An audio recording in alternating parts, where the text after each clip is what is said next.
Regina Devi Nuni Oba mage samidha Ma jeevite Oba prema yai samana Vena saranak nathi Devi Nuni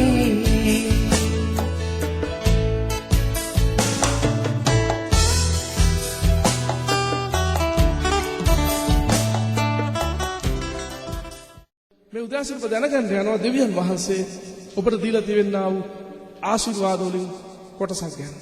ආමේන්. ඒ නිසා ඔබ මේක ජීවිත කාලෙටම දෙවියන් වහන්සේ දෙන උතුම් ආශිර්වාදයක් නිසා මේක ඔබ කරා එනවා කියනකොට මේක සතුටින් වැළඳ ගන්න ඕන දෙයක්.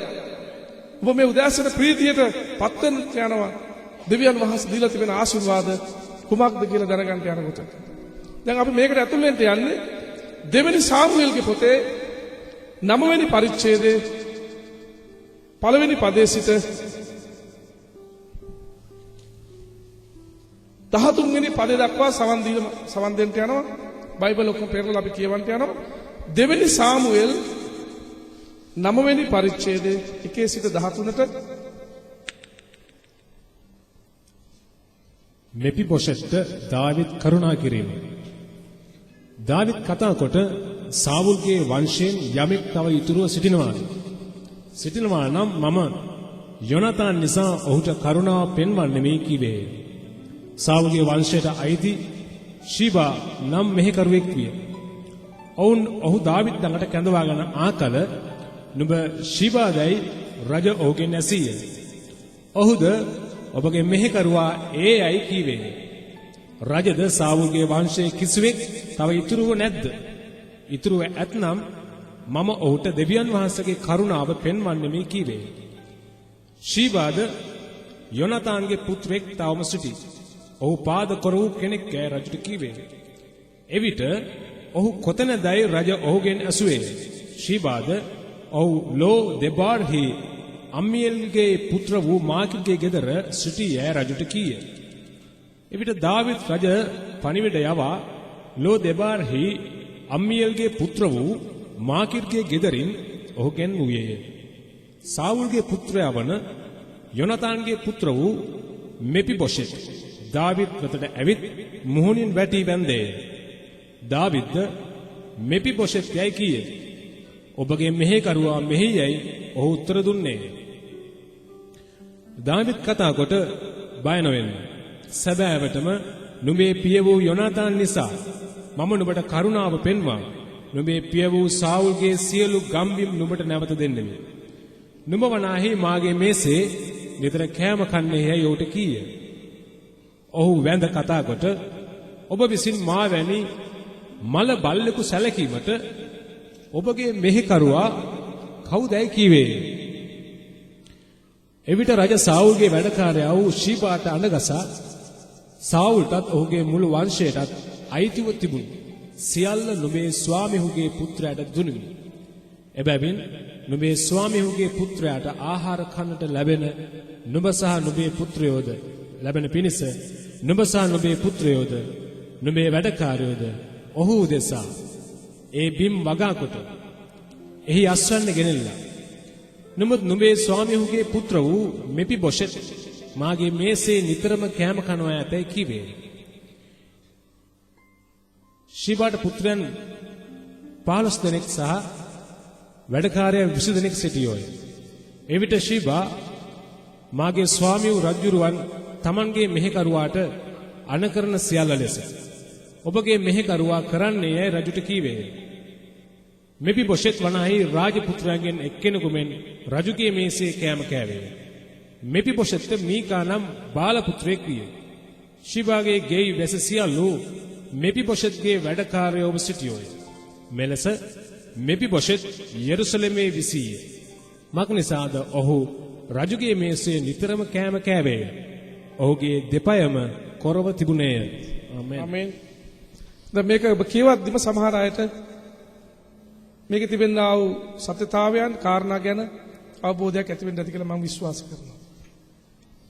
මේ වනාහි දාවිද් රජතුමා රජකමට ඇතුල් වෙලා යෙරුසලමේ තමාගේ රාජධානිය ඇති කරලා ඔහු තමයි යෙරුසලමේ රාජධානිය ඇති කළේ. යෙරුසලම කියන නගරය ගොඩනැගුවේ ඇත්තටම දාවිද්.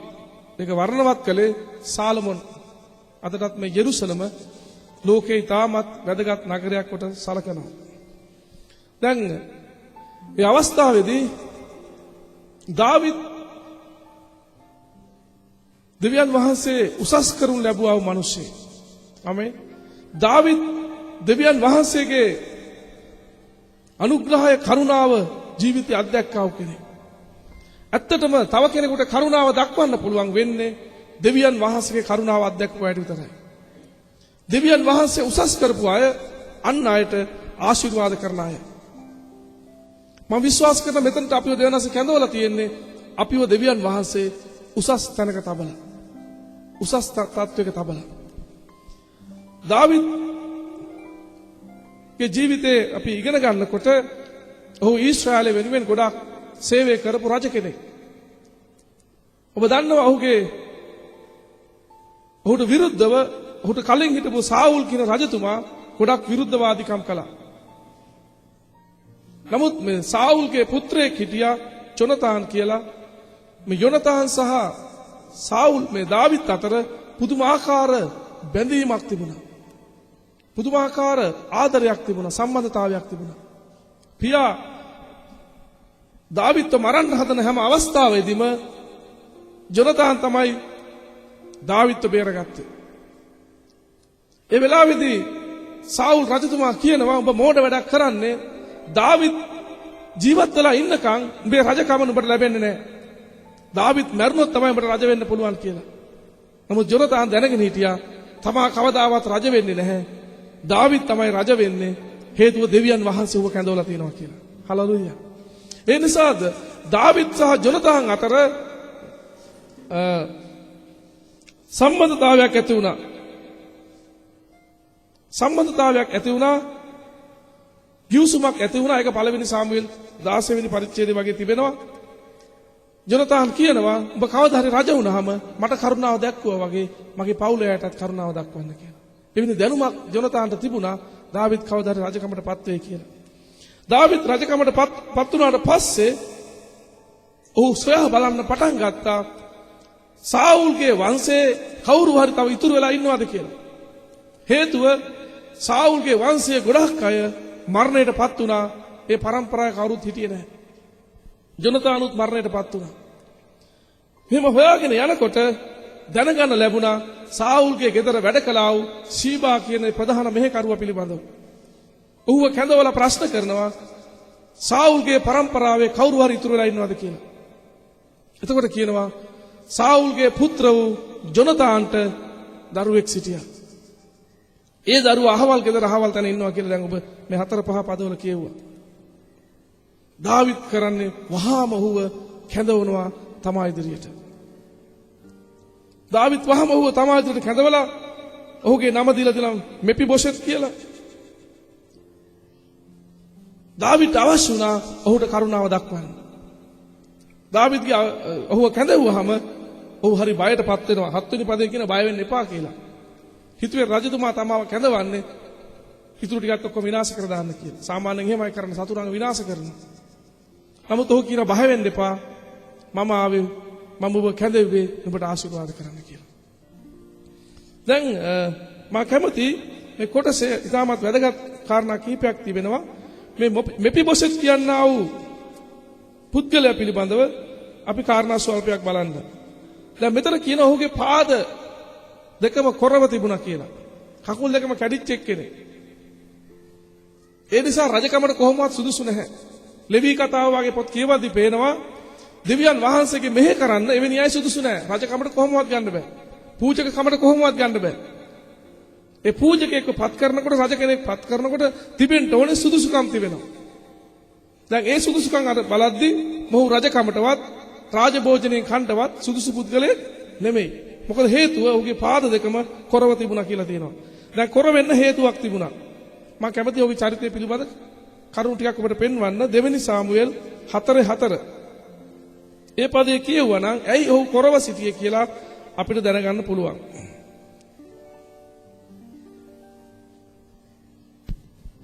සාවුල්ගේ පුත්‍ර වූ යොනතාන්ට පාද කොර වූ පුත්‍රයෙක් සිටියේ. යෙස්රේල්හි සිටි සාවුල් සහ යොනතාන් ගැන ආරංචි ලැබුණු කල ඔහු පස් හැවිරිදි ළමයෙක්ව සිටියේ. ඔහුගේ කිරිමව් ඔහු වඩාගෙන පලා ගියාය. ඉක්මන් කර පලා යන අතර ඔහු වැටි කොර වුණේය. ඔහුගේ නම මෙපිබොෂෙත් විය. මෙන්න මේකයි යා කොර වෙන්න හේතුව. සාවුල් සහ යොනතාන් යුද්ධයේදී පරාජය වුණා කියලා ආරංචි ඇහුණාම මොනවද කළේ? මේ එයා බලාගත්තා වූ මව මේ කාර්ය දරුවව අරගෙන වඩාගෙන දිව්වා. ළමයි අරන් වඩන් දුවන්න එපා. පරිස්සමට තමයි දරුවන් රැක බලා ගන්න. දරුවන් රැක බලා ගන්න දීලා තියෙන්නේ වැඩි හිටියන්ටද? ඒතර මේ මිනිස් දරුවා අවුරුදු 5යි වඩාගෙන දිව්ව බය වෙච්ච පාර වැටිලා කකුල් දෙකම කොර වුණා කියලා බයිබලයේ කියනවා. දැන් එයා තමයි මේ යොනතාන්ගේ පුත්‍රයා අර පසුව සාවුල් කරුණාව දැක්කපු තැනැත්තා. දැන් මේ දාවිද් කරුණාව දැක්කපු තැනැත්තා. දැන් මේ මෙපිබොසෙත් කියන නමේ තේරුමක් තිබෙනවා. මේ නමේ තේරුම ඇවිල්ලා නින්දා මුඛය කියන එක. නැත්නම් තිත්තකම කියන එක. නින්දා මුඛය තිත්තකම කියන අර්ථය තමයි මේකේ තියෙන්නේ. මෙපිබොසෙත් කියන නමේ තේරුම. දැන් දාවිද්ට විරුද්ධව නිතරම මොනවද සිද්ධ වුනේ? සාවුල්ගේ ගෙදර හැමතිස්සෙම කතා වුණේ ඒක තමයි. සාවුල්ගේ මුඛේ තිබුණේ හැමතිස්සෙම දාවිද්ට විනාශ කරන්න, දාවිද්ට සාප කරන්න, දාවිද්ට මරන්න. ඒ නිසා මේවා තමයි මේ යොනතාන්ගේ පුතාටත් ඇහුනේ. ඒ නිසා ඔහුගේ නම අර්ථය ලෙස ඔහු තුල තිත්තකමක් කියන ස්වභාවයක් ඇති වෙලා තිබුණා.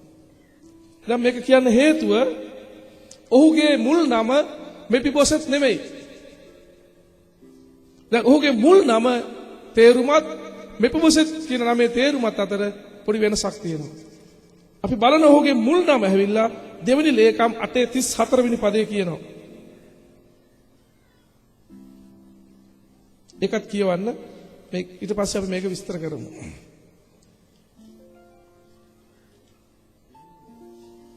සමාන පළවෙනි ලේකම් 8:34.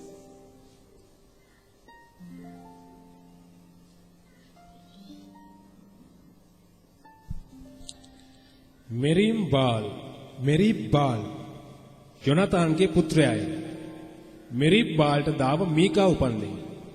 ආමේන්. දැන් මෙරිබ්බාල් කියන කෙනා හැයිලා යොනතාන්ගේ පුත්‍රයා කියලා තියෙනවා. අපි ඉස්සලා දැක්ක හොගේ නම මෙපිබොසෙත් කියලා. හැබැයි අපි කොහොමද දැනගන්නේ මේ දෙන්නම එක්කෙනෙක් කියලා? අපිට දැනගන්න තියෙන ක්‍රමය තමයි එයාට පුත්‍රයෙක් හිටියා මීකා කියලා. දැන් ඔබ 9 වෙනි පරිච්ඡේදයේ දෙවෙනි සාමුවෙල් 9:12 කියනවා ඔහුට පුත්‍රයෙක් හිටියා මෙපිබොසෙත් මීකා කියලා. දැන් ඒ නිසා මෙපිබොසෙත් කියන නමින් හැඳින්වෙන්නේ මේ මෙරිබ්බාල් කියන තනත්තාගේ නාමය. දැන් මේ දෙන්නම එක්කෙනෙක්. මේ නම් දෙකේ අර්ථ දෙකක් තිබෙනවා. මෙපිබොසෙත් කියන නමේ තේරුම ඇවිල්ලා තිත්තකම එහෙම නැත්නම් නින්දා මුඛය කියන අදහස තමයි තියෙන්නේ. ඒක ඩික්ෂනරි වල තියෙනවා. දැන් මෙරිබ්බාල් කියන නමේ තේරුම ඇවිල්ලා බාල්ට විරුද්ධව සටන් කරන්නා කියන එක. මෙරිබ්බාල් කියන නමේ තේරුම සමාදානය ඇති කරන්නා කියන එක, මිහිර කියන එක. එහෙම නැත්නම් බාල්ට විරුද්ධව මෙරුබ්බාල්, දැන් බාල් කියලා තියෙනවා, මෙරුබ් කියන එකේ තේරුම අරගත්තාම මේකේ තේරුම ඇවිල්ලා බාල්ට විරුද්ධව සටන් කරන්නා කියන එක. සාමය ඇති කරන්නා, මිහිර කියන්නා. දැන් මේ මිහිර කියන නාමය කොහොමද තිත්ත උනේ? මෙසිපොතේ බවට පත් උනේ. හේතුව තමා තුල නැත්නම් ඒ දාවිද්ට විරුද්ධව තිබුණා වූ ඒ තිත්තකම තමයි ඒ පරම්පරාවෙන් ගමන් කළේ. දැන් හරි පරිස්සම් වෙන්න ඕනේ අපි අපේ නිවෙස්වල කතා කරන දේවල් සම්බන්ධව. දරුවෝ කියන අය මේවා මනසට ඇතුල් කරගෙන ඔවුන්ගේ ජීවිත වෙනස් භාවයට පත් වෙන්න පුළුවන්. දැන් බාල්ට විරුද්ධ වෙන්නා කියන අර්ථයක් ඇති නාමයක් තිබුණ මෙරුබ්බාල් කියන පුද්ගලයා මෙපිබොසෙත් කියනා වූ තැනැත්තෙක් බවට පත් වුණා. තිත්තකමක් ඇති කෙනෙක් බවට පත් වුණා. එපමණක් නෙමෙයි ඔහු රජ පරම්පරාවට උරුමකම් කියලා රජකමේ උරුමයක් ලබන්න හිටියා වූ කෙනෙක් ජොනතාන්ගේ පුත්‍රයා නිසා. නමුත් ඔහුට රාජ උරුමය ලබන්න බැරි ආකාරයට ඔහුගේ පාද පවා දැන් කොරභාවයට පත් වෙලා ප්‍රේමවන්තේනි ඔහු දෙවියන් වහන්සේ ඉදිරියේ දුර්වල තැනැත්තෙක් බවට පත් වුණා. දැන් මම නැවත ඔබට කියනවා ඒ සාවුල්ගේ පරම්පරාව හරියට දාවිද්ට ද්වේෂ කළා. ඇයි දාවිද්ට ද්වේෂ කළේ? දාවිද් දෙවියන් වහන්සේ සමග හැසිරෙච්ච නිසා. හොඳට මතක තියාගන්න. සමහර මිනිස්සු ඉන්නවා දෙවියන් වහන්සේ සමග හැසිරෙන මිනිස්සුන්ට ද්වේෂ කරනවා. වෙන හේතුවක් නිසා නෙමෙයි.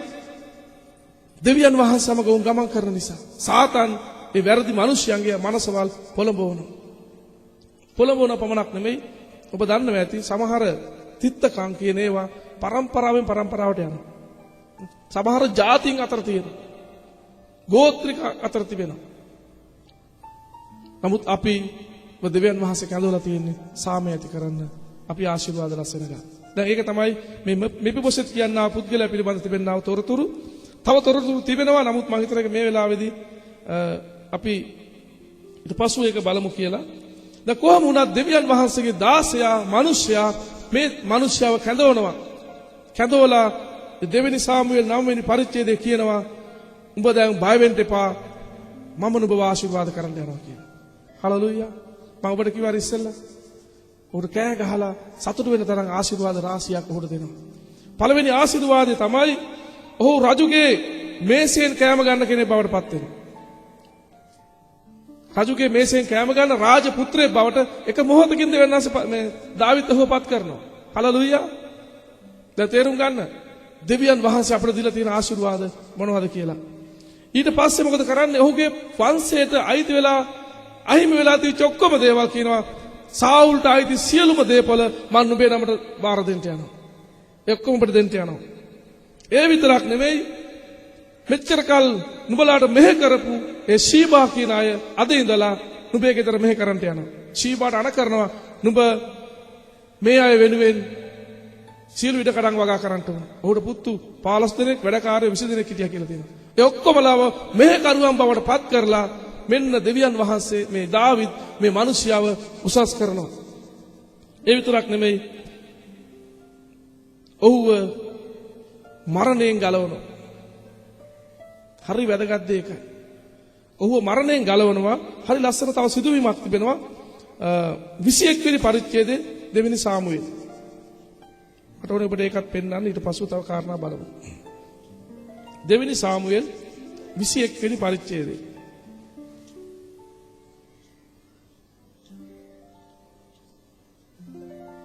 21 අපි මේක වැඩි මේ කොටස මම දන්න ගොඩක් අය කියවලා නැහැ කියලා. ඒ නිසා 1 ඉඳලා 9ටම අපි කියවන්න යනවා අපිට තේරුම් ගන්න පුළුවන් වෙන පිණිස. 21 1 සිට 9. තුන් අවුරුදු සාගතයේ පිලිස්තියන් හා සමග සටන්. දාවිද්ගේ දවස්වලදී අවුරුද්දෙන් අවුරුද්ද 3 අවුරුද්දක්ම සාගතයක් විය. දාවිද් ස්වාමින් වහන්සේගෙන් විභාග කළ විට ස්වාමින් වහන්සේ සාවුල් විසින් ගිබියොන් වරුන් මැරූ බැවින් ඔහු නිසාත් ඔහුගේ කුරිරු වංශය නිසාත් කීසේක. ගිබියොන් වරු ඊශ්‍රායල් පුත්‍රයෝ නොව අමෝරි වරුන්ගෙන් ඉතිරිව සිටිය කොට්ටාසයක්ය. ඊශ්‍රායල් පුත්‍රයන් ඔවුන්ට දිවුරුම් දී තිබුණු නමුත් සාවුල් ඊශ්‍රායල් පුත්‍රයන්ටත් ජුදාටත් ඇති තමාගේ ජයලිතකම නිසා ඔවුන් මරන්නට සෙව්වෝය. දාවිද් රජ ගිබියොන් වරුන් කැඳවා ඔවුන්ට කතා කොට නුඹලා උදෙසා කුමක් කරම්ද? නුඹලා ස්වාමින් වහන්සේගේ උරුමයට ආශිර්වාද කරන පිණිස මා මොන දෙයකින් සමගිකමක් කළ යුතුදයි ඔවුන්ගෙන් ඇසුවේ. ගිබියොන් වරුද සාවුල්ට සහ ඔහුගේ වංශයට විරුද්ධව අපට ඇත්තේ රිදී රත්තරන් ගැන කාරණයක් නොවේ. ඊශ්‍රායල්හි යමෙකු මැරීම අපේ වැඩක් නොවේයයි ඔහුට කීවෝය. ඔහුද නුඹලා කියන දෙයක් නුඹලාට කර දෙමේ කීවේ. ඔව්හු රජුට කතා කොට අප නැති කළා වූ අප ඊශ්‍රායල් වරුන්ගේ කොයි සීමාවකවත් නොසිට නැති වී යන ලෙස අපට විරුද්ධව උපායදූ මිනිස්යාගේ පුත්‍රයන්ගෙන් පුරුෂයන් 7 දෙනෙකුගෙන් අපට පාවා දුන මැනවි. අපිද ස්වාමින් වහන්සේ විසින් තෝරාගත් සාවුල් සිටි ගිබියාහි ස්වාමින් වහන්සේ ඉදිරියේ ඔවුන් එල්ලා තබන්නෙමුයි කීවෝය. එවිට රජ ඔවුන් දෙන්නෙමි කීවේය. නමුත් ඔවුන් අතරේ එනම් දාවිද් සහ සාවුල්ගේ පුත් යොනතාන් අතරේ ස්වාමින් වහන්සේ ඉදිරියේ කරන්ට යෙදුණු දියුරුම නිසා රජ සාවුල්ගේ පුත්‍රවන යොනතාන්ගේ පුත්‍රෝ මෙපිබොෂෙත් ඉතුරු කළේය. නමුත් ඔහු අයාගේ දුව වූ රිෂ්පා සාවුල් නිසා වැදූ අමොනිද මෙපිබොෂෙත්ද යන පුත්‍රයන් දෙදෙනාද සාවුල්ගේ දුව වූ මීකල් මෙහොලාතිය බර්සිල්ලායගේ පුත්‍ර වූ අබ්ද්‍රියල් නිසා වැදූ පුත්‍රයන් පස් දෙනාදගෙන ගිබියොන් වරුන් අතට පාවා දුන්නේය. ඔවුහු ස්වාමින් වහන්සේ ඉදිරියේ කන්දේ ඔවුන් නෙල්ලා දැමුවෝය. මෙසේ ඒ සද්දනා එක විටම වැටුණේය. ඔවුන් මරණු ලැබුවේ යව කපන්න පටන් ගන්න කාලේ පළමුවෙනි දවස්වලදී. ආමේන්. දැන් මෙතනත් අපිට පේනවා ඇති මෙතන සිදු වුණා යම්කිසි සාගතය නිසා ඒක සාපයක් කියලා තේරුණාම දාවිද් සොයා බලනවා මේ සාපයෙන් හේතුව මොකක්ද කියලා. මේ සාපයෙන් හේතුව සාවුල් රජ කරන කාලෙදී ගිබියොන් වැසියන්ව රවට්ටලා ඔවුන්ගේ ජාතිය ඒ සෙනඟ විනාශ කරපු එක ගැන කියලා දෙවියන් වහන්සේ පෙන්වුවාම ඔව් ගිබියන් උරුන්ගේ කතා කරලා අහනවා මොකද්ද කරන්න ඕනේ සමගිකම මොකද්ද අපෙන් වෙන්න ඕන කියලා රජතුමා. ඔහු කියන අපිට තියෙන රණ්ඩුදී ප්‍රශ්නයක් නෙමෙයි අපේ ජාතිය නැති කළා වූ අයගෙන් අපි මේ පලිය ගන්න ඕන කියලා. ඒ නිසා කියනවා සාවුල්ට ඉතුරු වෙලා ඉන්න දරුවන්ගේ 7 දෙනෙක් අපිට බාර දෙන්න. දෙවියන් වහන්සේට ස්තුති වේවා. නමුත් බයිබලයේ කියනවා ජොනතාන් සමග කළා වූ ගිවිසුම නිසා ජොනතාන්ගේ පුත්‍ර වූ මෙපිබොෂෙත්ව ඔහු ඉතුරු කරගත්තා කියලා. හලෙලූයා. ප්‍රේමවන්තයනි මේ මෙපිබොෂෙත් කියනවා වූ මේ පුද්ගලයා පිළිබඳව බයිබලයේ සඳහන් වෙන මේ සාමුවෙල් පොතේ සඳහන් වෙන ස්ථාන 6-7ක් තිබෙනවා. ඒ හැම තැනකම සඳහන් කරනවා ජොනතාන් නිසා දාවිත් ඔහුට කරුණාව දැක්වුවා කියලා. අපිට යේසුස් වහන්සේව කිසියම් චරිතයක් එක්ක සමාන කරන්න සම්බන්ධ කරන්න බෑ. බයිබලයේ තියෙන. අපිට සමාන කරන්න බෑ. හේතුව උන්වහන්සේ දෙවියන් වහන්සේගේ පුත්‍රයා නිසා. නමුත් අපි මතක තියාගන්න ඕනි දෙවියන් වහන්සේ හැමතිස්සෙම යේසුස් වහන්සේ නිසා අපිට කරුණාව දක්වනවා කියන්නේ. අපි හැමතිස්සෙම මතක තියාගන්න ඕනි යේසුස් වහන්සේ නිසා අපි මරණයෙන් ගැලවිලා තියෙනවා කියන එක. දෙවියන් වහන්සේ තමන් වහන්සේගේ පුත්‍රයාව අප වෙනුවෙන් පූජා වෙන්න සලස්වලා මැරෙන්න සලස්වලා මරණයෙන් අපව ගලවලා අපව ඉතිරි කරගෙන තිබෙනවා. හලෙලූයා. අපි සදාකාලික රාජ්‍යයට උරුමයට දෙවියන් වහන්සේ කැඳවගෙන තිබෙනවා. ඒ නිසා මම කිව්ව එකයි ඔබට මේ වෙලාවේදී අපි මෙතන ඉන්නේ ආශිර්වාද ලස්සනක. බොහෝ ජයග්‍රහණයන් දෙවියන් වහන්සේ අප වෙනුවෙන් සූදානම් කර තිබෙනවා. බයිබලයේ කියන එක නුවර සුද්ධවන්තයන් සමග සහභාගීකම් පවත්වන්න දෙවියන් වහන්සේ අපව කැඳවලා තියෙනවා කියලා. දෙවියන් වහන්සේගේ උයනේ ගස් වලින් කන්න දෙවියන් වහන්සේ අපව නියම කර තිබෙනවා කියලා. සදාකාලික උරුමයකට රාජ්‍යයකට දෙවියන් වහන්සේ අපව කැඳවලා තියෙනවා කියලා. ඒ වගේ මේ භූමික ජීවිතේ උන්වහන්සේ අපට අවශ්‍ය කරන සියල්ල සූදානම් කරලා ඉවරයි කියලා. හලෙලූයා. ඒ නිසා අපි මේ වචනය මේ තිබෙන සත්‍යතාවය අපි දැනගන්න අවශ්‍යයි. අපේ නොවටිනාකමත් දෙවියන් වහන්සේ අපට දුන්නා වූ අධික වූ වටිනාකමත් පිළිබඳව. දැන් අපි අර 9 වෙනි පරිච්ඡේදයේ මේ පද කීපයක් ලෙස අපි වැඩි අවධානය යොමු කරලා බලමු. දෙවෙනි සාමුවෙල් 9 වෙනි පරිච්ඡේදයේ. දැන් මේ මෙපිබොෂෙත් කියනා වූ පුද්ගලයා පිළිබඳව ඔබට යම් වැටහීමක් තිබෙනවා. ඔහු ජොනතාන්ගේ පුත්‍රයා, ඔහු කොර පාද ඇති කෙනෙක්. ඒ වගේම දැන් ඔහු ඈත ජෙරුසලමේ නෙමෙයි ජීවත් වුනේ. ඈත අප්‍රසිද්ධ ස්ථානයක යම් කෙනෙකුගේ ගෙදර ඔහු යම් රැකවරණයක් ලැබෙමින් ජීවත් වුනේ. නමුත් දාවිද් සොයා බලා දැනගෙන ඔහු කොහේ සිටියත් ඔහුව කැඳවලා ඔහුගේ රජ මැදුරට ඔහු සමග සාකච්ඡාව පටන් ගන්නවා. හලෙලූයා. දැන් මම මේක සමාන කරන්න කැමතියි අපේ ගැලවීමේ සම්බන්ධතාවයට. දෙවියන් වහන්සේ නොදැන අපි පෞකාරයන් ලෙස ජීවත් වෙනකොට ඔබට පේනවා ඇති ඔහුට රාජ භෝජනයෙන් කන්ටත් ඔහුට ඔහුගේ සියලු ගම්බිම් නැවත ලබා දෙනවා කියලා කියනකොටත් ඔහු මොනවද කියන්නේ? මැරිච්ච බල්ලෙක් වැනි මා ගැන සලකන්න මම කවුද? මැරිච්ච බල්ලෙක් කවුද ගණන් ගන්න? මැරිච්ච බල්ලෙක් වැනි මාව සලකන්න මම කවුද? ඔහුට ලැබිච්ච ආශිර්වාදය ඔහුට දරන්නේ නැහැ. දැනගත්තා නම්. ආමේන්. අපිට ලැබිලා තියෙන තත්ත්වයක් ආශිර්වාදයක් අපි දැනගන්නකොට අපිට ඒක දරන්න බෑ. ලස්සන ගීතිකාවක් ගායනා කළා. මට දරන්න බෑ ජේසුනේ ඔබේ ආදරේ. මට දරන්න බෑ මේක දැනගත්තාම දරන්න බෑ. දැනගන්න නැත්නම් ඔය ඉන්න පුළුවන්. දැනගන්නකම් ඔය ඉන්න පුළුවන් වැනි වෙන්නේ. හැබැයි දැනගත්තට පස්සේ මේක අපිට දරන්න අමාරුයි. මෙච්චර අපිට ප්‍රේම කරලා මෙච්චර දේවල් අපි වෙනුවෙන් සූදානම් කර තිබෙනවද කියලා. හලලුයා. මෙච්චර දේවල්. සමහර අය කියනවා මේ සමහර අය පුදුම කරනවා කියලා. උපන් දින වෙලාවදී එක අවස්ථාවල දෙමව්පියන් වනේ පුදුම කරනවා කියලා. මොන හරි ගෙනත් කියලා කේක් එකක් හදලා අරම එකලා ඒක ඉතින් අර පුදුම වෙන මෙච්චර දේවල් ලෑස්ති කළාද කියලා. සතුටටපත් වෙනවා. අපි දැනගන්න ඕනේ දෙවියන් වහන්සේ අපිව පුදුම කරවලා තියෙනවා කියලා. අපි දෙවියන් වහන්සේ අපේ දෙවියන් වහන්සේ අප වෙනුවෙන් පුද්ගලිකව අපි එකිනෙකා වෙනුවෙන් වෙන් කරලා තිබෙන සකස් කර තිබෙන ආශිර්වාද අපේ මනසින් අපේ ඇස් වලින් දකිනකොට අපි පුදුමයටපත් වෙන්න යනවා.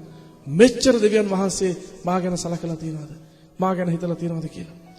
දැන් මුලින් ඔහුට තිබුණේ බයක්. ඒකයි 7 වෙනි පදේ කියන්නේ බය වෙන්න එපා කියලා දාගෙන. රජතුමා විතර ඇහිලා වැටිලා වැඳලා නේද? දැන් මේ රජ මට්ටමේ ඉන්න කෙනෙක්. මොහොතට මතක තියාගන්න. ඔහු ඇවිල්ලා රජ මැදුරේ හැදුන අවුරුදු 5ක් යනකම් සාවුල් තමයි ඔහු උපදිනකොට රාජ්‍යයේ හිටපු නායකයා. ඔහුගේ පුත්‍රයා වුණාම මේ රජගෙදර හැමතැනම දුවලා පැවිලා ඇවිදපු කොල්ලා නේ. රජගෙදර සැපට හැදිච්ච එක්කෙන අවුරුදු 5ක් යනකම් වැඩකාරයෝ දීලා ඔක්කොම දීලා. නමුත් දාවිත් ඉදිරියට ඇවිල්ලා ඔහු වැඳ වැටෙනවා.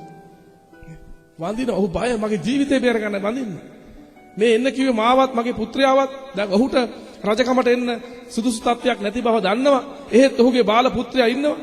ඔහුට පුත්‍රයෙක් ඉන්නවා මීකා කියලා. සමහර විට ඔවුන්වත් විනාශ කරයි දන්නේ නැහැ. මොකද දාවිත් රජකමට පත් වෙලා ඉන්නවා.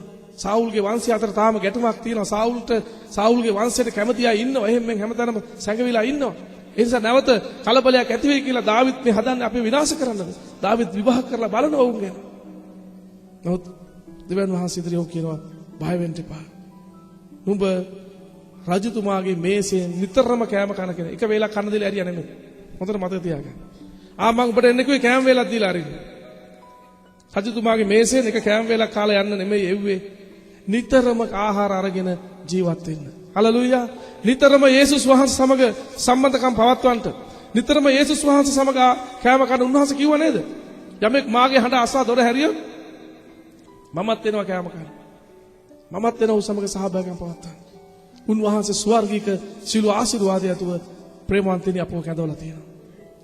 ඒ නිසා මේක එක මොහොතක් එක දවසක් ඉඳලා හිටලා ලබාගත් සාක්ෂියක් නෙමෙයි. මේක දිනපතා ජීවිතේ අපි දෙවියන් වහන්සේගේ මේ සැපයීම ආශිර්වාදය සුවය සමාදානය කියන හැම දෙයක් අපි භුක්ති විඳින්න ඕනේ. දෙවියන් වහන්සේ අප වෙනුවෙන් සකස් කරලා තියෙන රජුගේ භෝජනය ගැන දැන් අපි එකපාරක් බැලුවා නෙහෙමියාගේ කෑම නෙහෙමියා දිසාපතියෙක් නිසා ඔහුට තිබිච්ච කෑම වේල ගැන එක වේලකට නේද බැටළුව කී දෙනෙක් මරනවද හරක් කී දෙනෙක් මරනවද මොකද රජුගේ මේසෙන් ඒ දිසාපතිතුමා සමග කෑම කන්න ගොඩක් අය හිටියා රජුගේ මේසෙන් කෑම කන්න ගොඩක් අය හිටියා අපිට හිතාගත්තා හැකි රජතුමාගේ කෑම මේසය කොහොමද තියෙන්නේ නැද්ද කියලා ඒ මේසෙ වාඩිලා හිටියත් ඇති හලෙලූයා කියනවා උඹ රජුගේ මේසෙන් කෑම කන්න ඕනේ ඒක කිව්වහම උට දරන්න බෑ. අනේ මම මැරිච්ච බල්ලෙක් වගේ. මං කවුද? මම ශාරීරිකව දුර්වලයි. අපේ වංශය ඔක්කොම ඉවරයි. අපිව කවුරුත් දැන් ගණන් ගන්නෙ නැහැ. මම කවුද? ඔබට කී වතාවක් මම හිතලා තියෙනවද මම කවුද කියලා? නමුත් ඒ ඔබ කවුද කියලා හිතපු කෙනාව ඔබවත් මාවත් දෙවියන් වහන්සේ කැඳවලා තියෙනවා. ජේසුස් වහන්සේ සමග සහභාගීකම් පවත්වන්න. ඒ බයිබලයේ කියන උන්වහන්සේගේ සරණ මංගලයට අපව කැඳවලා තියෙනවා කියලා. ආශිර්වාදවත් අභියසර කැඳවලා තියෙනවා කියලා. ඒ නිසා ප්‍රේමවන්තේනි දැන් මම තව ටිකක් මේක ඔබට පෙන්වන්නම්. ඊට පස්සේ එතන නතර වුණේ නැහැ. ඔහුට උරුමය නැවත ලියලා දුන්නා. ඔහු අහිමි වෙලා තිච්ච උරුමය, සාවුල්ට නැතුව ගිය උරුමය, ඔහුට උරුමයෙන් එන්න තිච්ච දේ නැවත ලබලා දෙනවා. ඒ දන් උයනේ දෙවියන් වහන්සේට උරුමයක් නියම කරලා තිබුණා. අපි ජීවත් වෙන ඕන විදිහක් නියම කරලා තිබුණා. ඒ උරුමය පාපයට වැටුණා සමගම නැති වෙලා ගියා. දැන් ඒ උරුමය ක්‍රිස්තුස් වහන්සේ මරණ උත්ථාන වුණා සමගම අපේ නමට නැවත ලියලා දීලා තියෙනවා. හලෙලූයා. අපේ නමට ලියලා දීලා තියෙනවා. ඒකයි මම කිව්වේ අපි දැනගත්තා නම් මෙච්චර දෙයකට මං හිමිකාරේ මගේ නමට මෙච්චර දෙයක් තියෙනවා කියලා. අපි පුදුමයටපත් වෙන්න යනවා.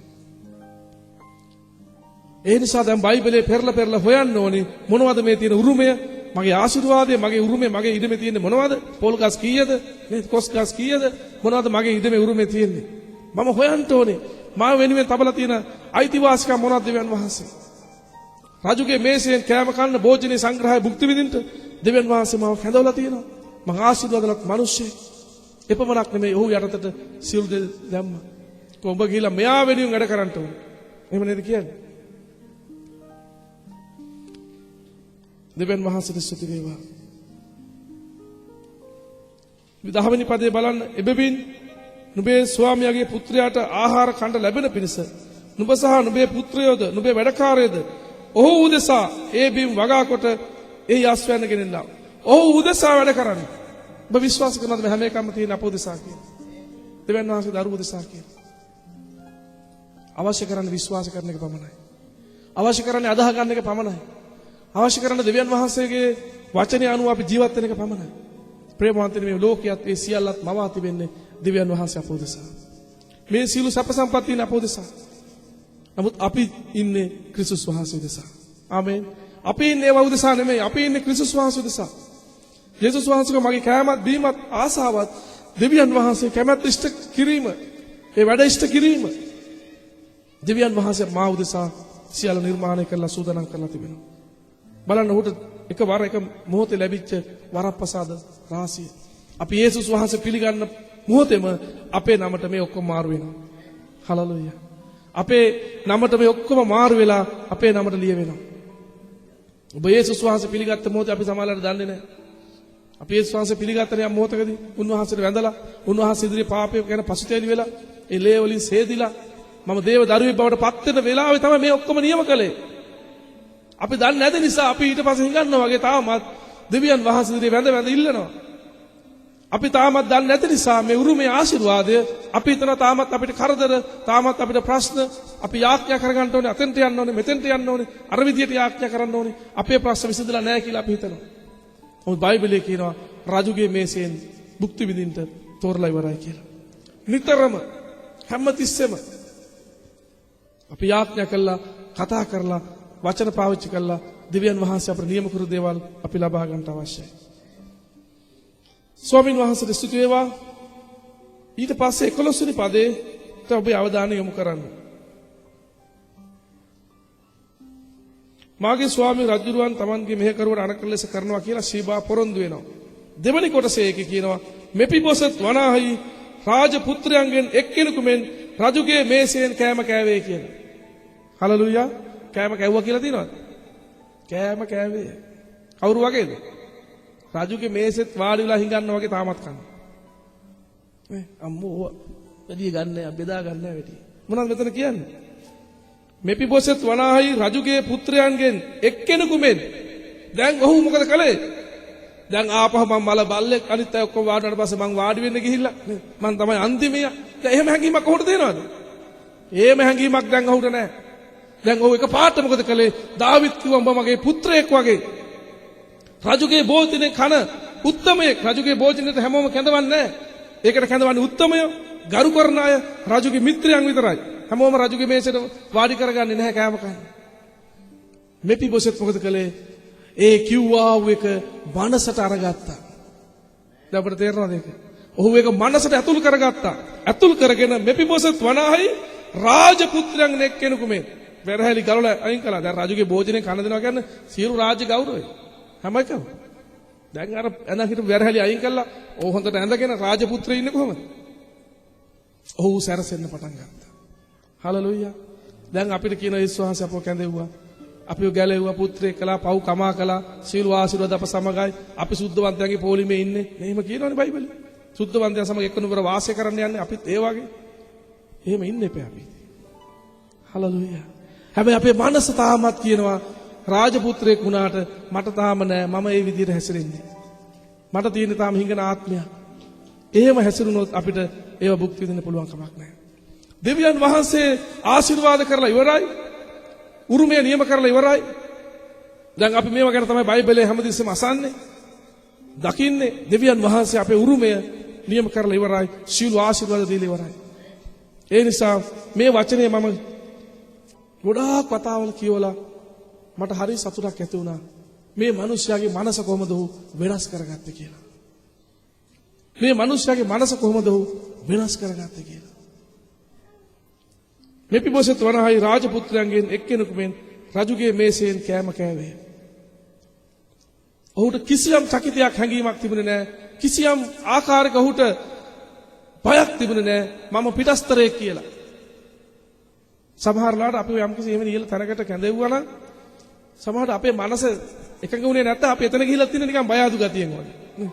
නේද? ඔයාලා කන්න අපි පස්සේ කන්න. එහෙම කියලා නිකන් අර මදිකමක් වගේ. එහෙම කියලා අපි නිකන් අර පස්ස ගහන ස්වරූපයක්. මෙපිබෝසෙත් දැන් ඒක කලේ නැහැ. ඔහු රාජකීය මට්ටමේ තත්ත්වය ඔහු අවබෝධ කරගත්තා. ඔහු මොකද කළේ? තමාට අහිමි වෙලා ගිහින් තිබිච්ච තමාට හිමි කරගන්න බැරි තත්ත්වයක් කනතුරක් තැනක් දාවිද් ලබා දුන්නාට පස්සේ ඔහු එතන ජීවත් වුණා. හලෙලූයා. දෙවියන් වහන්සේ අපිට තබලා තියෙන ස්ථානය තුල ජීවත් වෙන්න පටන් ගන්නවා. බයිබලයේ කියනවා යාඥා කළ ඉල්ලන්න මොන දෙයක් කිව්වත් මම ඒ දේ දෙනවා කියලා. හලෙලූයා. අපි මේවා ගැන බයිබලේ ඕන තරම් ඉගෙනගෙන තියෙනවා. ඒ පරණ කැසට් පති දේශනාවල් නැවත අහන්න. හැමදාම අපිට මේවා දේශනා කරගෙන ඉන්න බෑ. අලුත් දේවල් වලට අපි යන්න ඕනේ. අලුත් දේවල් වලට යන්න නම් මුළු සෙනඟ එකම ආත්මයකට ඇතුල් වෙලා දෙවියන් වහන්සේගේ වචන කතා කරමින් එකම හඬකින් අපි ගමන් කරන සෙනඟක් වෙන්න ඕනේ. ප්‍රේමවන්තයිනි. දෙවියන් වහන්සේට පළමු තැන දෙන්න ඕනේ.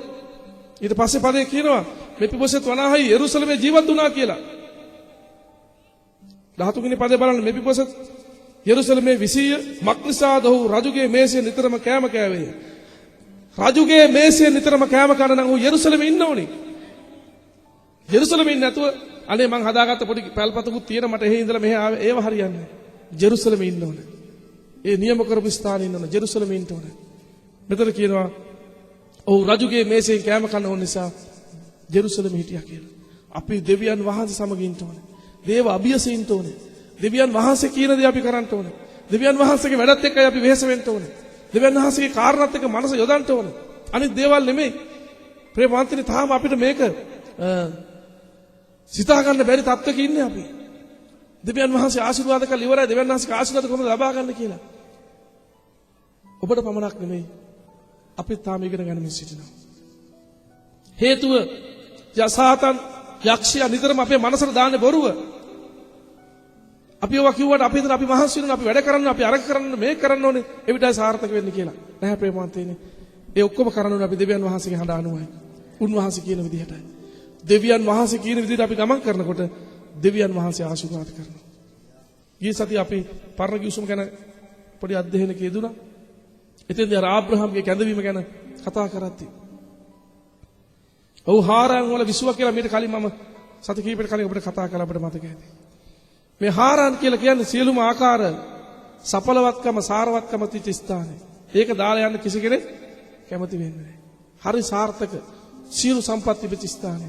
දෙවියන් වහන්සේ ඒක අතහරින්න කියලා. ආමේන්. අපිට සාරවත් කියලා පේන දේවල් අපිට සඵලවත් කියලා පේන දේවල් අපේ මාර්ග වගේ පේන දේවල් අපි අතහරිනවා. දෙවියන් වහන්සේට අපි ගමන් කරන්න. නිතරම මං ඉන්න ඕනේ මම දෙවියන් වහන්සේගේ මිනිස්සෙක්. දෙවියන් වහන්සේ මාව ආශිර්වාද කරලා ඉවරයි. දෙවියන් වහන්සේ මට සපයලා ඉවරයි. මම මේවා අත්දැකීමින් ඒවා බලමින් ඒවා සොයමින් ගමන් කරන්න ඕනේ. මොකද හේතුව නොවටිනාව අපිව වටිනාකමක් දෙවියන් වහන්සේ දීලා තියෙනවා. වටිනාකම දුන්නට පස්සේ නොවටිනා විදිහට හැසිරෙන එක වටිනාකම දුන්න කෙනාට කරන ගෞරවයක්. ඔබට ඒක වැටහෙනවද? දරුකමට කැඳවලා මේ මනුස්සයාට මේසෙන් කන්න කියලා ඒ මනුස්සයා මේසෙන් කන්න හිඟන්නෙක් වගේ ආවොත් ඒක රජතුමාට කරන මදිපුංචිකම. ඒ රජුගේ උත්තමය ඔක්කොම එතන වාඩි වෙන්නේ. මිනිස්සු ඔක්කොම බලයි හැරිලා කවුද මේ පාද දෙක කොරව සිටින මනුස්සයා මේ මොකද මේ එන විදිහ කවුරුත් ඒ විදිහට උදිහ බැලුවේ නැහැ. ඔහු ආවේ කොහොමද? රාජපුත්‍රයෙක් වගේ. මම ඔබට නැවත කියනවා. දෙවියන් වහන්සේ රජකමට ආශිර්වාදයට අපව කැඳවලා තිබියදී අපි මේ විදිහට හැසිරෙන්නේ නැත්නම් ඒ මනසක් අපිට නැත්තම් ඒක රජතුමාට කරන ගෞරවය. ඔබ නිතරම හිතලා අත වෙනවා නම් මම පව්කාරයෙක් කියලා, මම දුර්වලයෙක් කියලා, එහෙනම් අපි කරන්නේ යේසුස් වහන්සේගේ කුරුසේ බලය අපි අඩු කරන එකයි. බයිබලයේ කියන්නේ කුරුසය අපේ පව් කමා කරලා ඉවරයි. හලෙලූයා. තවත් අපි පව්කාරයෝ නෙමෙයි, අපි දෙවියන් වහන්සේගේ පුත්‍රයෝ කියලා. අපිව ධර්මිෂ්ඨ කරලා ඉවරයි. ඒකයි යේසුස් වහන්සේ කිව්වේ අර පාද සෝදන වෙලාවේදී ගෝලයේ ඔක්කොගෙම ඔබට මතක ඇති අවස්ථාව. ඒ පාද සෝදන අවස්ථාවේදී පේතෘස් තුමා කියනවා ස්වාමීනි මගේ පාද සෝදන්න මම ඔබ වහන්සේට දෙන්නේ නැහැ. ඔබ වැනි උත්තමයෙක් මගේ පාද සෝදනවාද කියලා. එතකොට පේතෘස්ට ස්වාමින් වහන්සේ කියනවා නුඹේ පාද මම සේදුවේ නැත්තම් නුඹටයි මටයි කිසිම සම්බන්ධතාවයක් නැහැ. එතකොට පේදුරුස් කියන අනේ ස්වාමීනි මට ඔබත් එක්ක සම්බන්ධතාව ඕන. මගේ පාද විතරක් නෙමෙයි මගේ ඔළුව ඉඳලම හොදන්න. නාවන්න මාව. ස්වාමීන් වහන්සේ කියන නාපු තැනත්තට ඕනේ පාද සෝදන්න විතරයි. අපි ධර්මිෂ්ඨ කරලා ඉවරයි දෙවියන් වහන්සේ.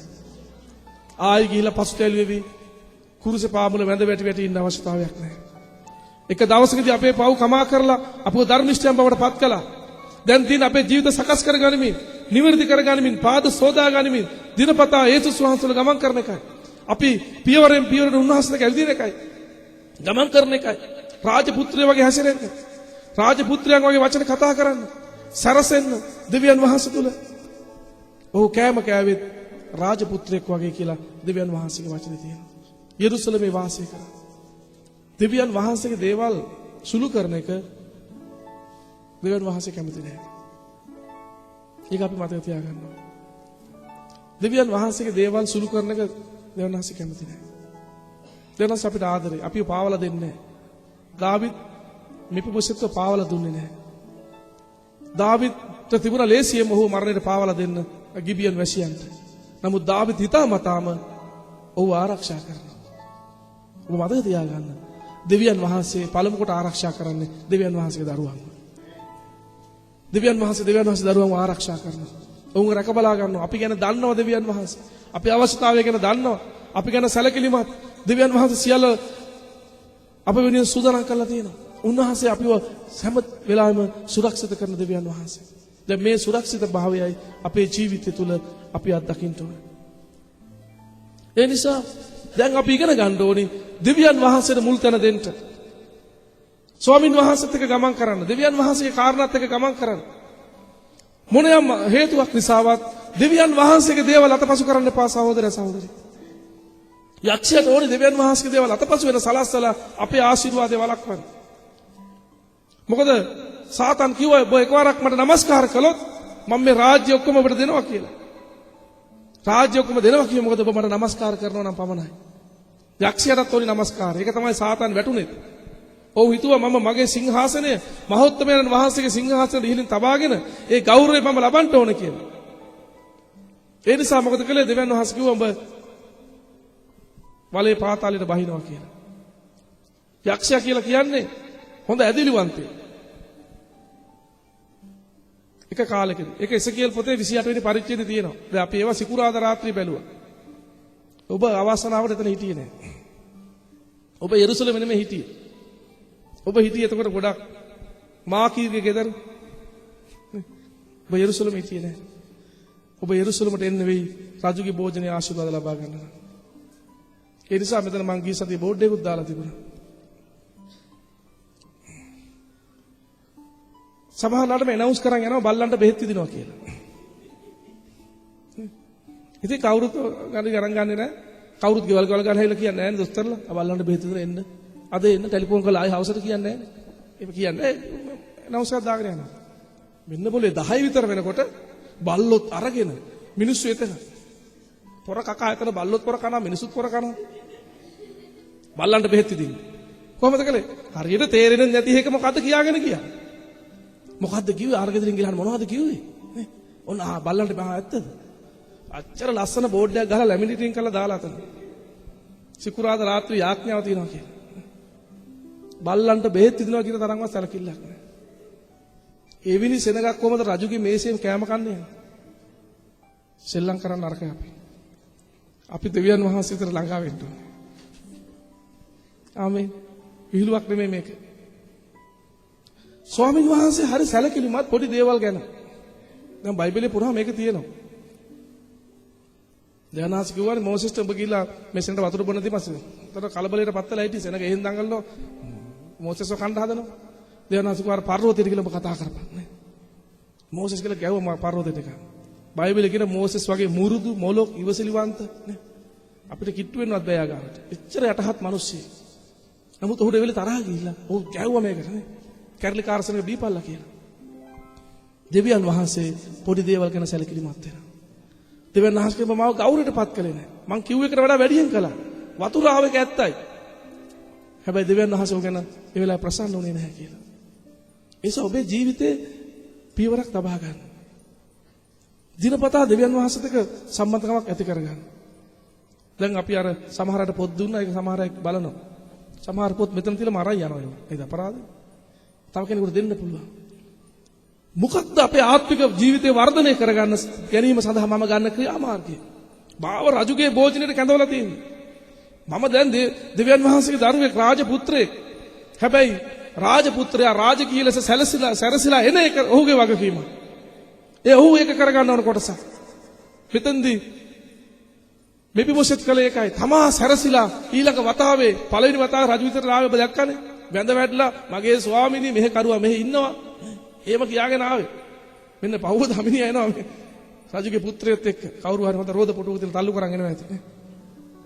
ඇවිදින්න බෑ කියලා දිනවා. ඔහු හොඳට අන්දවල සරසවල නේ. ඊට පස්සේ ඌ කියන දේ මට දාවිත් ළඟින්ම ඉන්න ඕනේ. මගේ තාත්තගේ හොඳම යාළුවා දාවිත්. ඒ නිසා මට එතනම ඉන්න ඕනේ. ඌ ඒ ගෙනල්ලා දාවිත් ළඟම ඉන්නවා වාඩි වෙලා. ඌ යෙරුසලමේ වාසය කළා කියලා තියෙනවා. සරසුණා කියලා තියෙනවා. මෙච්චර ජීවනයේ උල්පතක් අපිට දීලා තියෙනවා. අපිව පුදුම කරන දේවල් මේකේ තියෙනවා. අපිට හිතා ගන්න බෑ ආදරය. අපිට හිතා ගන්න බෑ සැපයීම. අපිට දරන්න බෑ ප්‍රේමවන්තනි දෙවියන් වහන්සේ ආශිර්වාද කරන්න පටන් ගත්තා. බයිබලයේ කියන ඔබ මින් සොලොමින් ආශිර්වාද කරනවා කියලා මොනවා වෙනකන්ද? එව දන්නේ නැත්නම් කොහොමද ආශිර්වාද කරන්නේ? ඉඩම් මදි වෙනකන්. ඔබ කියයි මගේ ආශිර්වාද තියන්න ඉඩම් මදි කියලා. මලාකී පොතේ කියනවා. දෙවියන් වහන්සේ ආශිර්වාද කරනවා කියලා ඔබවලා සොලවලා පුරවලා නිකන් අර පුම්බලා දෙනව නෙමෙයි පාංගිරිය වගේ දැන් තියෙන්නේ. දෙවියන් වහන්සේ ඔබ මින් සොලොමින් ආශිර්වාද අපිට දෙන්න යනවා. දරන්න බෑ අපිට ආදරේ. ඔබ යේසුස් වහන්සේ සමග ගමන් කරන්න ඉගෙන ගන්න. දෙවියන් වහන්සේට සම්පූර්ණ ජීවිතේ කැප කරන්න. යාඥා කරන්න. ඔබේ ජීවිතේ මම කියනවා බය නැතුව කාලයක් දෙවියන් වහන්සේට දෙන්න. ඔබ සඵලවත් වෙනවා සාර්ථක වෙනවා.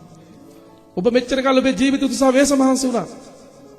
මෙච්චර කාලයක් ඔබ කැප කළා. අවසානයේ ඔබට මොනවද ඉතුරුලා තියෙන්නේ? අපේ ශරීරය අවසානයේ රොඩක් බවට පත් වෙන්න යනවා. නමුත් මම ඔබට බය නැතුව කියනවා දෙවියන් වහන්සේ සමග යම් ගමනක් ආරම්භ කරන්න කියලා. මේ රස්සාවල් නතර කරන්න එහෙම කියලා කියනව නෙමෙයි. නමුත් ඔබ දෙවියන් වහන්සේ සමග ගමනක් යන්න ආරම්භ කරන්න. ස්වාමීන් වහන්සේත් එක්ක කාලයක් ගත කරන්න. දෙවියන් වහන්සේගේ වචනයට ආස වෙන මිනිසයා දිහා දෙවියන් වහන්සේ පුදුමාකාර ආදරයෙන් බලා සිටින්නේ. අප උපස්ථාන කරන්න පිට වෙන්න.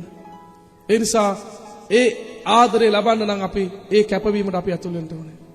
ස්වාමීන් වහන්සේ සියලු දේ අප වෙනුවෙන් සකස් කරලා තියෙන ප්‍රේමවන්තේ. අපිට දින වාඩි වෙලා උන්වහන්සේ දිහා බලාගෙන ඉන්න. හලෙලූයා. ඒකයි දාවිත් කියන්නේ මගේ ආත් මං කොහාටද ඔසවන්නේ? මම මොන කන්ද දිහාද බලන්නේ? අර කන්ද දිහා බලන්නද? මේ කන්ද දිහා බලන්නද? අතන බලන්නද? අරය දිහා බලන්නද? ඔහුගෙන මං දැන් කඳු දිහා බලපු කාලේ ඉවරයි. ආමේන්. අපිත් වරක් කඳු දිහා බැලුවා. අපිත් අපේ සැපයීම කොහෙද කියලා අපි හිතුවා. අපි අපේ ශක්තියෙන් මානසික මාංශයෙන් මේව ගැන පොරබැදුවා. නමුත් ඔහු කියන මගේ අත් ඔසවනවා මම ස්වර්ගයේ දෙසට. මට උපකාර පැමිණෙන එතනින්. හලෙලූයා. හොඳට දැනගන්න. මට උපකාර පැමිණෙන එතනින්. කඳු දෙසට නෙමෙයි මං ඇස් ඔසවන්නේ. ස්වර්ගයේ දෙසට. මගේ පියාණන් වහන්සේ එතන වැඩ සිටිනවා. මාව ගලවලා තියෙන උන්වහන්සේ. වටිනාකම තේරුම් ගන්න. තම පුත්‍රයාව දෙන තරම් අපිට ප්‍රේම කළා. යේසුස් වහන්සේගේ ලේ දීලා අපව මිලදී අරන් තියෙන්නේ. අපිව වටිනා උන්වහන්සේ. ඒස අපිව සොයාගෙන ආවේ උන්වහන්සේ මේ මේසේ වාඩි කරවන්නයි. අපි කී දෙනෙක් මේ මේසේ වාඩි වෙන්න යනවද? නැත්නම් අර ස්ත්‍රී කිව්වා වගේ අපි මේසෙන් කන්න ඕන වැටෙන කෑලි කන්නන්නේ කියලා අපි එහෙම හිතනවා. මුගක් අය මේසවල වාඩිලා කන්න කැමති නැහැනේ. නෑ මං කුස්සියට ගිහලා කන්න. පස්සේ කන්න. අපි එහෙමයි ගොඩක් වෙලාට. නමුත් දෙවියන් වහන්සේ කැඳවනවා මේසෙට. එන්න. නිතරම මාත් එක්ක කෑම කන්න ඕන. මම නැතත් උඹට ගිහලා කන්න පුළුවන්. නිතරම කන්න කියලා තියෙනවා. මිනිහට වැඩකුත් නැහැ. මිනිහට වැඩකුත් නැහැ. කෑම මේසෙ නිතරම තියෙනවා. උඹට නිතරම කන්න පුළුවන්. මම නැතුණත් ගිහලා කන්න පුළුවන්. ඒ අවස්ථාව උට ලැබලා දුන්න දෙවියන් වහන්සේ. අපිට ඒ අවස්ථාව ලැබලා දීලා තියෙනවා. කරුණාකර මේ මනසට ඇතුළු කරගන්න. මම අද උදෑසනත් මේ සතිය මම මේකට මම ගීර්දා මේ පොඩි කොටසකට සවන් දුන්නා. මෙච්චර කොටසක් කතා කළේ නෑ. පොඩි කොටසක් මම මේකට සවන් දුන්නා. මට හරි ආසෙතල මම ගෙදර ගිහලා ඔක්කොම බලන්න පටන් ගත්තා. මේ නම ගැන මේවා ගැන තොරතුරු හරි ආසෙත මම මේක දැන් මේ පරිච්ඡේදය මම හිතන්නේ 10-15 වතාවක් මම මේ දවස්වල කියෙව්වා. මගේ හිතට හරි ආසාවක් ඇති වුණේ මේ මෙපිබොසෙත් කියන මිනිසයා කොහොමද මේ මනස වෙනස් කරගත්තේ කියලා. කොහොමද මොහොත එකපාරට මේ මනස වෙනස් කරගෙන මෙවැනි තත්ත්වයටපත් වෙන්න පුළුවන් උනේ. ඊට උඩ පදවල කියන්නේ මැරිච්ච බල්ලෙක් වගේ ඔහුගේ කාලකන්ණි තත්ත්වය අසරණ භාවය. නමුත් එක වචනේනේ දාවිත් කිව්වේ. එක වචනයකින් ඔබ බය වෙන්න එපා. මාත් එක්ක කැම කන්ට යනවා. සීල දේ ඔබට මම නැවත දෙන්න යනවා. ඒ උරුමය ඔබ ලබන්න යනවා. ඔබට වැඩ කරන්න මිනිස්සු ඉන්න යනවා. හලලුයා. ඔබ මාත් එක්ක හිටපන් හැමදාම. ඔහු යෙරුසලමට වෙලා වෙන මොකුත් කල්පනා කළේ නැහැ. කොහොමද මේ මනස වෙනස් කරගත්තේ? කොහොමද ඔහු රාජ පුත්‍රයෙක් වගේ කෑම කෑවා කියලා තියෙනවා. එවැනි මනසක් ඇති කරගත්තේ. අනේ ස්වාමීනි, ඔබගේ වචනේ තුල ඒ මනස මට ඇති කරන්න. මමත් දැන් වෙනස් වෙන්න ඕන කෙනෙක්. යේසුස් වහන්සේ මාව කැඳවලා තියෙනවා. උන්වහන්සේ කියලා මම ඔබ සීළු පව් කමා කරලා. පරගිවිසුමගෙන අපේ පව් කොහෙද දැම්ම කියන්ද වෙනවාසේ? ගැඹුරු මුහුදේ දාලා තියෙනවා. ඕවා ගන්න කාටවත් බෑ. නේ? දැන් ඕවා කාටවත් සිහි කරන්න බෑ. ඔබ සිහි කරන්නත් එපා. ඔබට විතරයි සිහි කරන්න පුළුවන්. ගැඹුරු මුහුදේ දාලා තියෙන ගොඩ මතුවෙලා එන්නේ නෑ ඒවා. ඒ නිසා අපි පව්කාරයෝ නෙමෙයි. උන්වහන්සේල අපි ගලවමු ලැබුව මිනිස්සු. සීල ආශිර්වාද ඇති අය, ස්වර්ගයේ සමග සම්බන්ධකමක් තිබෙන්නා අය. සුද්ධාත්මයන් වහන්සේගේ උපකාරය ලබන්නා වූ සෙනඟ. මේ බයිබලයේ මේ ඔක්කොම දීලා තියෙන අපෝදේශා. ආමේන්. එනිසා මේ එක තැනක කියනවා බයිබලයේ මේ වචන වලින් එකිනෙකාව සනසා ගනින්න කියලා. ඒක මලකේවල වල විතර නෙමෙයි කියවන්න ඕන. මේ වචන වලින් එකිනෙකාව මොකද කරන්න ඕන? දැන් මේ සනස ගන්න ඕනේ කොහොමද අපි? අපිට එන මේ අභියෝගවලදී ගැටුම් වලදී බැරිකම් හිඟකම් වගේ දේවල් පේනකොට අපි සනස ගන්නනේ මොකෙන්ද? මේ වචන වලින්. නෑ බයිබලයේ කියලා තියෙන මෙහෙමයි. අපිට කොහෙද හිඟයක්? දෙවියන් වහන්සේ මෙච්චර දුර අපව ගෙනහලා තියෙන නිසා. මේ වචන අපි දෙවියන් වහන්සේ දිගේ කතා කරමින් එකිනෙකාව සනස ගන්නවා. සමහර නැවතත් ඔබට කියනවා දුන්න උරුමය විනාශ මුඛයට යන්න දෙන්න එපා. දුන්න උරුමය නිකන් විනාශ වෙන්න ගියොත් එහෙම ඒක දිහා දීපු කෙනා බලන්නේ හරිම කනගාටුයි. මම මෙයාට මෙච්චර දෙයක් දුන්නා. තලන්ත උපමාවෙත් කියන්නේ ඒකනේ. හැබැයි ඒක දුන්න උරුමය ඔබ වැඩි වර්ධනය කරගන්නකොට දුන්න කෙනා බලන්නේ තාසාවයි. උරුමයක් දීලා තියෙනවා. ඒකයි දාවිත් කිව්වේ ස්වාමීන් වහන්සේ මගේ නේර මට හිඟයක් නැත කියලා. හැමදෙස්සම කිව්වේ ඒකයි. දෙවියන් වහන්සේ මගේ නේර ඒ නිසා මට හිඟයක් නැහැ. සියල්ල මට සපේනවා. ඒක නිසා තමයි ආබ්‍රහම්ගේ නම මාරු කරපු වෙලේ ඉඳලා ඔව් දරුවෝ ලැබෙන්නත් කලින් ආබ්‍රහම් කියන නම පාවිච්චි කළේ. ඔබ දන්නවා ආබ්‍රහම් කියලා නම තිබුණේ නේද? නිකන් තාත්තා කෙනෙක් කියන අදහස. නමුත් ආබ්‍රහම් කියලා කියන්නේ බොහෝ ජාතීන්ගේ පියා. නම මාරු කරපු දවස් ඉඳලා ඇදහිල්ලෙන් ඔහු ඒක පාවිච්චි කළා. දෙවියන් වහන්සේ ඔබ ගලවලා තිබ්බ දවස් ඉඳලා දැන් අපි මේ ඇදහිල්ලෙන් මේවා පාවිච්චි කරන්න ඕනේ. තේරුණාද? එතකොට සුසිල් අංකල් ඔය යක්ෂය දුරු කරන්න පාස්ටර්ලා කැඳන්න ඕනේ නේද? කෙලින්ම ගිහිල්ලා කියන්න පුළුවන්. එකතු වෙලා සාතන් මං ඇවිල්ලා ඉන්නවා. මගේ නම සුසිල්. මේ ඉන්නේ මගේ සුවර්ණ. අපි උඹට අණ කරනවා යන්න ඕනේ යේසුස් වහන්සේගේ නාමයෙන් කියලා. හලලුයා. ඇයි? නුඹලා මාගේ නාමයෙන් යක්ෂයන් දුරු කරන්න ඔය. නුඹලා මාගේ නාමයෙන් අන්‍ය භාෂා කතා කරන්න ඔය. අම්මෝ අරයා ලස්සන අන්‍ය භාෂා කතා. නෑ ඔබයි කතා කරන්නේ. බයිබලයේ කියලා තියෙනවා. ඔබයි යක්ෂය දුරු කරන්නේ. ඔබට ඇදහිලා දීලා තියෙන දෙවියන් වහන්සේ. හලලුයා. අපේ ස්වාමින් වහන්සේගේ නාමයෙන් සිට ගන්නකොට දෙවියන් වහන්සේ ක්‍රියා කරන්න පටන් ගන්නවා. හැමතිස්සෙම අපි කියන්න ඕනේ සාතන් මම ඇවිල්ලා ඉන්නවා. මම දෙවියන් වහන්සේගේ මිනිසයා. ඔබ මෙතනින් යන්න ඕනේ දැන්. මමයි යන කරන්නේ. යේසුස් වහන්සේම සුව කරන්න ඕනේ නැහැ. අපිට බලය දීලා තියෙන උන්වහන්සේ ඒ දේ කරන්න. ඒ බලය පාවිච්චි කරන්න. ඒ නිසා මගේ ප්‍රේමවන්ත සහෝදර සහෝදරියනි ඔබ හිතා ගන්න. ඔව් මම පාද කරව සිටියා. අනේ මගේ ගමන් ඔක්කොම අසාර්ථක වෙලා තිබුණා. මං අත තබන දේ අසාර්ථක වෙලා. මගේ හඳහනෙත් ඕක තමයි කියලා තිබුණේ. හරියන්නේ නැහැ කියලා නේ. බලන්නකෝ ඒ ඔක්කොම වෙලා හරියට සිදු වෙනවා. මම අසාර්ථක කෙනෙක්. මල බල්ලෙක් වගේ. නමුත් ඔබ වැඳ වැටෙන්නේ ස්වාමින් වහන්සේ ඉදිරියේ. උන්වහන්සේ කියන බය වෙන්න එපා පුත්‍රයා. මම නුඹව ආශිර්වාද කරලා තියෙනවා. උඹේ අත් මං ආශිර්වාද කරලා තියෙනවා. උඹේ වචන මං ආශිර්වාද කරලා තියෙනවා. උඹේ ජීවිතය මං ආශිර්වාද කරලා තියෙනවා. උඹ යන තැන ආශිර්වාද ගලන්ට යනවා. ඔබ යන තැන ඔබ පාය තබන තැන ආශිර්වාද ගලන්ට යනවා. ඒ නිසා මගේ සහෝදරයා සහෝදරිය ඔබ අද ඊයාව කෙනෙක් වෙන්න පුළුවන්. ජේසුස් වහන්සේ බව දන්නවා. ඔබ අද ඊයාව වුණත් මේ දැන් ආපු කෙනෙක් වෙන්න පුළුවන්. ඔබ මනසින් යේසුස් වහන්සේ විශ්වාස කරලා මගේ යේසුස් වහන්සේ මාව ගලවලා තියෙනවා කියලා පිළි අරගෙන ඔබ ක්‍රියා කරන්න පටන් ගත්තොත් වචන කතා කරලා පුදුමාකාර දේවල් සිදු වෙන්න පටන් ගනී. පුදුමාකාර දේවල් සිදු වෙන්න පටන් ගනී. මක්නිසාද අපේ මනස වෙනස් කරගමු අපි. මේ උදෑසනදී මට දරන්න බෑ ස්වාමීනි ඔබගේ ආදරය. මට හිතන්න බෑ ඔබ වහන්සේගේ ප්‍රේමය. ඒක හරි විශාලයි. ඒක හරි උසස්. හලලුයා. මින් පස්සේ අපි රාජපුත්‍රයෝ වගේ උද රජුගේ භෝජනේ කන්න අපි මනස වෙනස් කරගමුද? එහෙනම් අපි ගෙදරදී අපේ රක්ෂාව කරන වෙලාවේදී අපේ ගමන් බිමන් වලදී අපි අර පරාජිත කම් වලින් දුර්වල කම් වලින් නේද? එහෙම කතා කරන එක අපි නතර කරමුද? ස්වාමීන් වහන්සේ ආශිර්වාද කරයි. දේවිඳුනි ඔබ මාගේ රජිනා දේවිඳුනි ඔබ මාගේ සමිඳා මා ජීවිතේ ඔබ ප්‍රේමයයි සමනා වෙන සරණක් නැති දේවිඳුනි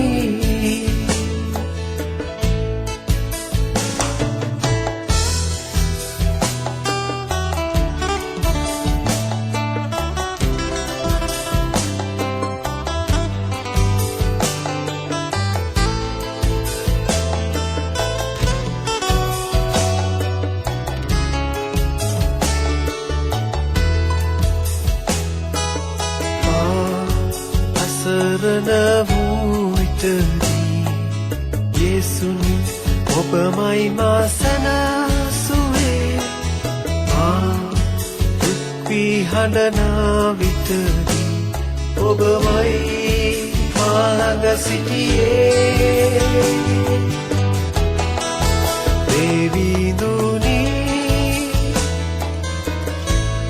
ඔබ මාගේ රජිනා වෙන සරණක් නැති දේවී